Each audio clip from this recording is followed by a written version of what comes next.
Ever wondered why some people barely study and still walk out from the test hall smiling? You know those guys, they never read, they look unserious and still crush every test, even the serious ones struggle with. What's their secret? What do they know that you don't know? In this video, I'll show you 10 proven ways on how not to read and still pass an exam. Do you hate reading textbooks? Of course, me too, but I still pass my exams. I'll show you 10 ways you can learn everything you need without turning a single page. What's up? I'm J-Bog. If you learn better by listening, watching, or doing, then this video is for you. These 10 methods got me through chemistry, biology, and my major courses in the university. And number 10 is the most important, so watch to the end. If you also want study hacks that don't suck, subscribe to the channel. That beats reading is number 1, attend classes. If you are very good at listening, let me tell you something, active listening, 50 minutes of active listening is better than 3 hours of straight reading without understanding what you are reading. So sit at the front row, raise up your hand, ask questions, and when your questions is answered, your brain is going to remember those questions and the exam hall is going to help you. So attend classes, show up for classes, and ask questions. The second method replaces reading entirely, and it is watching video lessons. You can go on YouTube and go on some crash courses, go on some YouTube channels like Scimathics series, and watch different videos on different courses that you want to learn from. And this will replace reading entirely. When you watch these lessons, you learn from them and you take. The third method is use of flashcards. So what are flashcards? They are cards where you write valid points of the subject matter you want to learn from. So you write the valid points on those flashcards and you memorize them by saying them loud, because when you say them loud, it sticks to your brain and you remember them. So instead of just reading and jotting a lot of notes, you just take some valid points, write on flashcards, and memorize them. This is also a proven way. I've used it and it has worked for me. You are very good at listening. So instead of just reading boring textbooks, reading long lesson notes, why don't you just listen to audio summaries? That leads us to point number 4, audio summaries. Maybe you record a class when the teacher teaches, you record a class, or you just download some audio books and you listen to them. This replaces reading entirely and it gives you full focus and full details on the subject matter. I also use audio and I remember all what I've listened to vividly instead of just opening boring textbook, flipping through different pages of these textbooks and not even getting to understand anything after 8 hours of reading. So after listening to audio summaries, the next solid method you have to use is practice questions. Let me tell you something, without solving questions, without practicing, you won't be perfect, because practice makes perfect.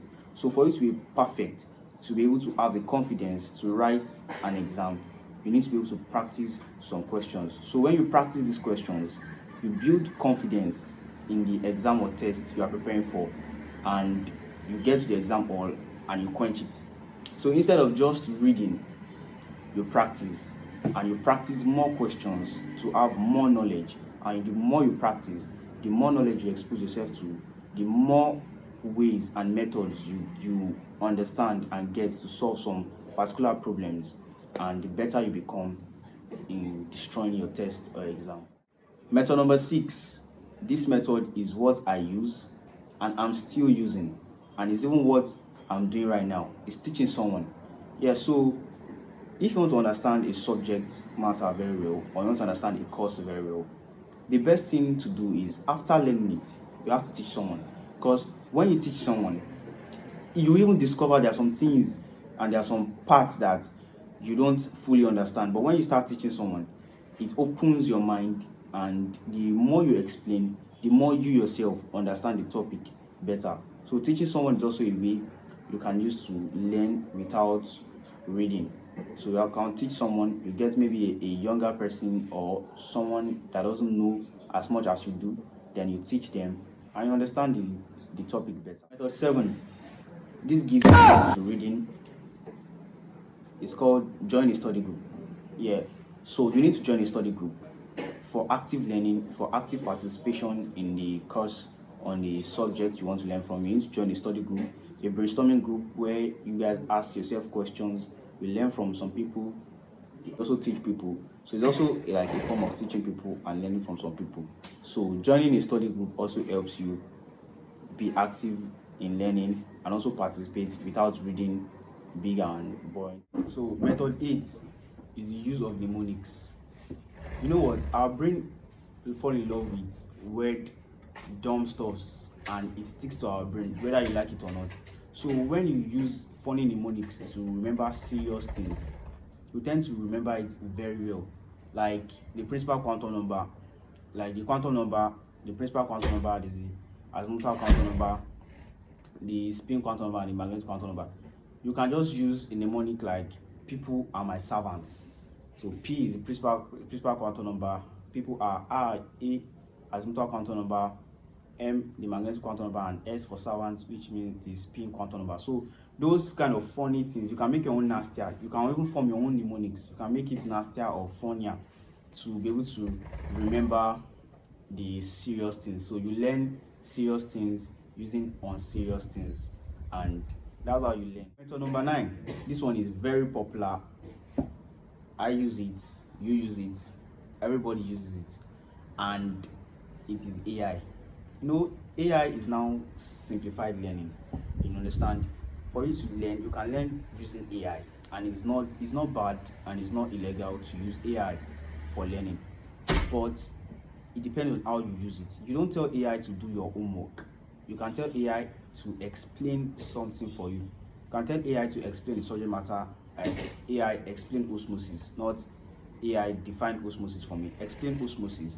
You learn from AI. AI teaches you, and you get better.